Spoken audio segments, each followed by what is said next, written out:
নতুন এক ইতিহাস তৈরির দ্বারপ্রান্তে বাংলাদেশ। তারেক রহমানের স্বদেশ প্রত্যাবর্তনকে কেন্দ্র করে চলছে শেষ মুহূর্তের প্রস্তুতি।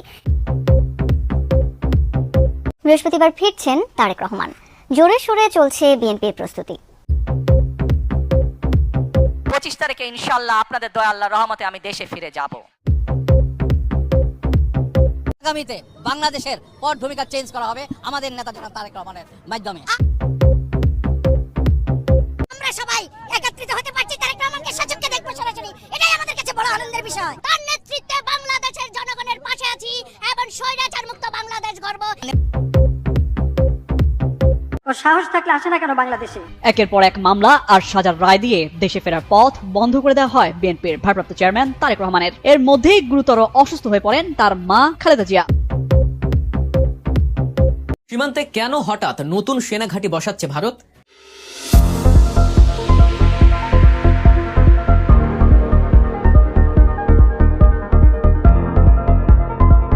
এতক্ষণ শুনছিলেন শিরোনাম, এবারে বিস্তারিত।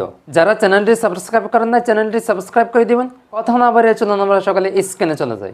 লন্ডন থেকে বাংলাদেশ সময় মধ্যরাতে হিথ্রো বিমানবন্দর থেকে যাত্রা করে আগামীকাল সকালে সিলেটে যাত্রা বিরতির পর বেলা 11:50 ঢাকায় অবতরণ করবেন ইনশাআল্লাহ। বিমানবন্দরে তাকে অনাড়ম্বর অভ্যর্থনা জানাবেন বিএনপির স্থায়ী কমিটির সদস্যবৃন্দ। বিমানবন্দর থেকে তিনি চিকিৎসাধীন দেশনেত্রীর শয্যা পাশে অবস্থানের জন্য এবারকেয়ার হাসপাতালে যাবেন 36 জুলাই এক্সপ্রেস ওয়ে, যেটা 300 ফিট বললে সবাই চেনে। 300 ফিট সড়কে অ্যাক্সেস রুট পেয়ে যাবেন। প্রতিমধ্যে তিনি অত্যন্ত সংক্ষিপ্ত অনুষ্ঠানে দেশবাসীর প্রতি ধন্যবাদ ও কৃতজ্ঞতা জ্ঞাপন করবেন এবং মহান আল্লাহর দরবারে শুকরিয়া আদায় করবেন।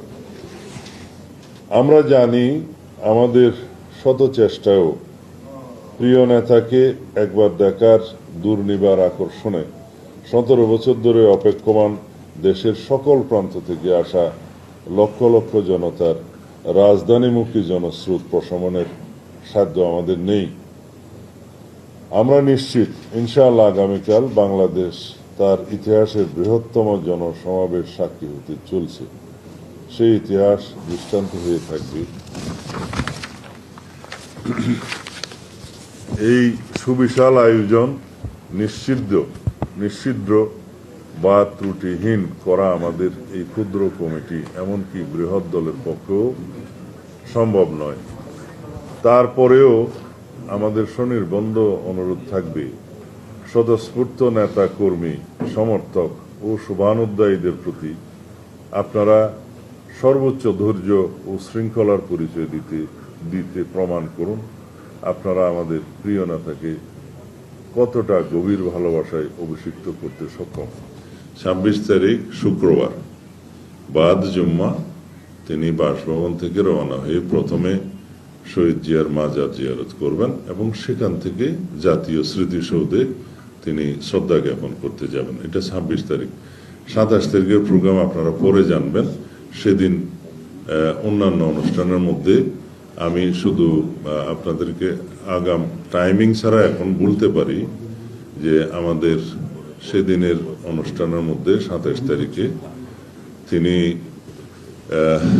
এনআইডি কার্ড এবং ভোটার হওয়ার সমস্ত কাজগুলো সেদিন করবেন।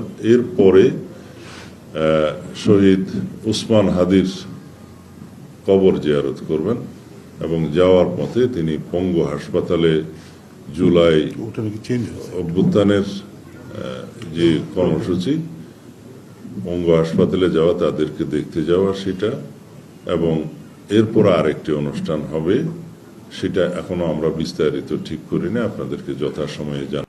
এদিকে দলীয় ভারপ্রাপ্ত চেয়ারম্যানকে অভ্যর্থনা জানানোর সব প্রস্তুতি নিয়ে ঢাকায় আসতে শুরু করেছেন দলীয় নেতাকর্মীরা। তারা কেউ আসছেন বাসে, কেউ ট্রেনে, আবার কেউ লঞ্চে করে। বলছেন 17 বছর পর দেশে ফিরছেন নেতা, তাকে এক পলক দেখা এবং একটু কথা শোনাই তাদের লক্ষ্য। এছাড়াও তারা আশা করছেন তারেক রহমান ফিরলে দেশে গণতন্ত্র ফিরবে। সহকর্মীদের পাঠানো তথ্য ও ছবিতে প্রতিবেদন। দেশের উত্তর ও দক্ষিণ পশ্চিমাঞ্চল থেকে বাস বোঝাই বিএনপির নেতাকর্মীরা সড়কপথে সাভারের আশুলিয়া ও আমিনবাজার হয়ে ঢাকা প্রবেশ করছেন খুব সকাল থেকে। ঢাকামুখী মানুষের এই ঢল সুষ্ঠু ব্যবস্থাপনায় আনতে আইনশৃঙ্খলা বাহিনী ঢাকা আরিচা মহাসড়কের গুরুত্বপূর্ণ পয়েন্টগুলোতে সতর্ক অবস্থান নিয়েছে। বৃহস্পতিবার ভোরে সাভার ও ধামরাই অঞ্চল থেকে বিএনপির নেতাকর্মীরা মিছিল নিয়ে যাবেন বিমানবন্দরে। চট্টগ্রাম থেকে লক্ষাধিক মানুষ ঢাকায় যাবেন বলে জানিয়েছেন চট্টগ্রামের বিএনপি নেতারা। তারা আরও জানান, এরই মধ্যে অনেকেই চলে গেছেন। বুধবার রাতেও ঢাকায় যাওয়ার জন্য বিশেষ ট্রেন ও বাস প্রস্তুত রাখা হয়েছে। বিএনপি ছাড়াও পুরো চট্টগ্রামবাসীর মধ্যে একটা আনন্দের আমেজ বয়ে যাচ্ছে এবং পুরো বাংলাদেশ, যদি আমি প্রেক্ষাপটের কথা চিন্তা করি, পুরো বাংলাদেশের মধ্যে আমেজটা ছড়িয়ে গেছে। বগুড়া থেকে ঢাকার পথে রয়েছে অন্তত 300টি বড় বাস এবং 200টি মাইক্রোবাস। বিভিন্ন উপজেলা থেকে পৃথকভাবে আরও নেতাকর্মীরা ঢাকার পথে রয়েছেন। ফন্টনে বাস স্ট্যান্ড, কোনো গাড়িতে তিল পরিমাণে কোনো জায়গা নাই সিট দেওয়ার মতো। শুধু এটাই নয়, বিভিন্ন পর্যায়ে ট্রাক যোগে, কার, প্রাইভেট কার যোগে মানুষ যাচ্ছে। আমাদের দেশকে যে রকমভাবে আমাদের নির্দেশনা দিবে, আমরা যুবদল সর্বোচ্চ সেইভাবেই দিক নির্দেশনা ফলো করব। কোটি কোটি মানুষ তাকে সংবর্ধনা দেবে। ইনশাল্লাহ আমরা সেই লক্ষ্যেই ঢাকা যাচ্ছি। টাঙ্গাইল থেকেও ঢাকার উদ্দেশ্যে রওনা দিয়েছেন বিএনপির বহু নেতাকর্মী। এছাড়া মহাসড়কে বিশেষ নজরদারি রেখেছে নিরাপত্তা বাহিনী। আমরা বিশেষ নজরদারিতে রেখেছি মহাসড়কে যেন কোনো ধরনের যানজট সৃষ্টি না হয় এবং এখন পর্যন্ত কোথাও কোনো যানজটের আমরা খবর পাইনি। যশোরের মনিহার বাস স্ট্যান্ড থেকে ছাড়ছে বিএনপি কর্মীদের বাসগুলো। এছাড়া সকাল 10টার দিকে যশোর থেকে ছেড়ে যাওয়া চিত্রা ট্রেনে ছিল নেতাকর্মীদের উপচে পড়া ভিড়। রাত 12টায় যশোর থেকে ছাড়বে বিশেষ ট্রেন। রাত 12টা 5 মিনিটে ঢাকার উদ্দেশ্যে ছেড়ে যাবে এবং ঢাকায় রাত 3টা 5-এ পৌঁছাবে। এছাড়া একটি নিয়মিত ট্রেন আমাদের রূপসী বাংলা এক্সপ্রেস ট্রেনের সম্পূর্ণ টিকিট বিক্রি হয়ে গেছে এবং অতিরিক্ত দাঁড়ানো টিকিটও বিক্রি হচ্ছে। কুমিল্লা দক্ষিণ উত্তর জেলা কুমিল্লা মহানগর বিএনপির নেতৃত্বে পৃথকভাবে প্রায় 2 লক্ষাধিক নেতাকর্মী তারেক রহমানের সংবর্ধনায় অংশ নেবেন। এই বাংলাদেশে কখন তারেক সাহেব আসবে, এই বাংলাদেশের মানুষ অপেক্ষা করছে। আমাদের দীর্ঘ সেই প্রতীক্ষার অবসান হতে যাচ্ছে আগামী 25 তারিখে। 25 তারিখে ইনশাল্লাহ আপনাদের দয়া আল্লাহর রহমতে আমি দেশে ফিরে যাব। দীর্ঘদিন প্রবাসী নির্বাসিত থাকার পর দেশে ফিরছেন বিএনপির ভারপ্রাপ্ত চেয়ারম্যান তারেক রহমান। তার দেশে ফেরা ঘিরে উচ্ছ্বাসের কমতি নেই বিএনপির নেতাকর্মীদের মাঝে, তবে রয়েছে উদ্বেগও। সম্প্রতি দেশে ঘটে যাওয়া নানা অস্বাভাবিক ঘটনা সবাইকে বিশেষভাবে ভাবতে বাধ্য করেছে তার নিরাপত্তার বিষয়টি। দেশকে গড়ে তুলতে হবে। এমনকি বিমান বাংলাদেশ এয়ারলাইন্সের যে ফ্লাইটে তারেক রহমান ফিরছেন, গোয়েন্দা সংস্থাগুলোর পক্ষ থেকে নিরাপত্তাজনিত ঝুঁকির আশঙ্কায় সেই ফ্লাইটের 2 জন কেবিন ক্রুকে দায়িত্ব থেকে সরিয়ে দেওয়া হয়েছে। আর তাই বিমানবন্দর থেকেই তার গাড়িবহর ঘিরে বিশেষ নিরাপত্তা বলয় গড়ে তোলা হবে। 300 ফিটের যে এলাকায় তাকে অভ্যর্থনা দেওয়া হবে, সেখানে কয়েক স্তরের নিরাপত্তা বলয় গড়ে তোলা হচ্ছে আইনশৃঙ্খলা বাহিনীর পক্ষ থেকে। অভ্যর্থনা শেষে বসুন্ধরা আবাসিক এলাকায় অবস্থিত এভার কেয়ার হাসপাতালে চিকিৎসাধীন অসুস্থ মা বিএনপি চেয়ারপারসন বেগম খালেদা জিয়াকে দেখতে যাবেন তারেক রহমান। সেখান থেকে তিনি যাবেন গুলশান অ্যাভিনিউয়ে প্রস্তুতকৃত তার বাসভবনে। পুরো পথ জুড়ে থাকবে নিশ্ছিদ্র নিরাপত্তা বলয়। বাছাইকৃত লাল সরিষার দানা থেকে অত্যাধুনিক কোল্ড প্রেস মেশিনে তৈরি হয় প্রাণ সরিষার তেল, আসল ঝাঁঝে আসল স্বাদে।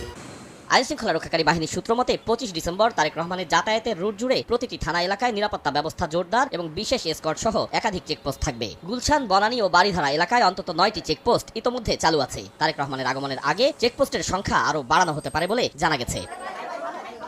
তার সার্বিক নিরাপত্তার বিষয়ে সোমবার স্বরাষ্ট্র উপদেষ্টা জানিয়েছিলেন, দেশে ফেরার পর তারেক রহমানের নিরাপত্তায় সর্বোচ্চ ব্যবস্থা গ্রহণের নির্দেশ দেওয়া হয়েছে। আগামী 25শে ডিসেম্বর 2025 তারিখে বিএনপি ভারপ্রাপ্ত চেয়ারম্যান তারেক রহমান দেশে আগমন উপলক্ষেও সর্বোচ্চ নিরাপত্তা ব্যবস্থা গ্রহণ করা হয়েছে। এদিকে বিএনপির শীর্ষ নেতার আগমনে পর্যাপ্ত নিরাপত্তার কথা জানিয়েছেন ঢাকা মেট্রোপলিটন পুলিশের মিডিয়া প্রধান। জানান, পুলিশের বিভিন্ন ইউনিট সমন্বিতভাবে নিরাপত্তা নিয়ে কাজ করছে। জনাব তারেক রহমানের দেশে প্রত্যাবর্তন উপলক্ষে ব্যাপক জনসমাগম হবে। এ উপলক্ষে ঢাকা মেট্রোপলিটন পুলিশ ইতিমধ্যে পর্যাপ্ত নিরাপত্তা পরিকল্পনা হাতে নিয়েছে। কোনো নিরাপত্তা ঝুঁকি দেখছি না, তারপরে সম্ভাব্য সবকিছু বিবেচনা করে আমাদের নিরাপত্তা পরিকল্পনাটা সাজিয়েছি। এয়ারপোর্ট থেকে সম্ভাব্য যে রুটগুলো রয়েছে সেগুলোর বাইরে যে জনসমাগম স্থল, সেখানে সব দিক বিবেচনা করে আমরা আমাদের নিরাপত্তা পরিকল্পনাটা হাতে নিয়েছি। জনসমাগমকে কেন্দ্র করে এবং তার চলাচলের রাস্তাগুলো যেন সুগম থাকে সে ব্যাপারে আমাদের পরিকল্পনা রয়েছে এবং সেগুলো নির্বিঘ্ন করার জন্য আমাদের পর্যাপ্ত পুলিশ সদস্য মোতায়েন থাকবে। জানান, পরিকল্পনা মোতাবেক অন্যান্য নিরাপত্তা সংস্থার সাথে সমন্বয় করে সর্বোচ্চ নিরাপত্তা বলয় নিশ্চিত করা হবে। প্রিয় দর্শক, ভিডিওটি শেষ পর্যন্ত শুনে আপনার যদি কোনো মূল্যবান মতামত থাকে অবশ্যই মূল্যবান মতামত জানিয়ে যাবেন। যারা চ্যানেলটি এখনো সাবস্ক্রাইব করেন নাই, চ্যানেলটি সাবস্ক্রাইব করে দিবেন, লাইক কমেন্ট শেয়ার রাখার সাথে থাকবেন। তো ভিডিওটা এই পর্যন্ত ছিল, দেখা হচ্ছে পরবর্তী অন্য কোনো ভিডিও নিয়ে। সেই পর্যন্ত সকালে ভালো থাকবেন, সুস্থ থাকবেন এই কামনা করছি। আসসালামু আলাইকুম ওয়া রাহমাতুল্লাহ।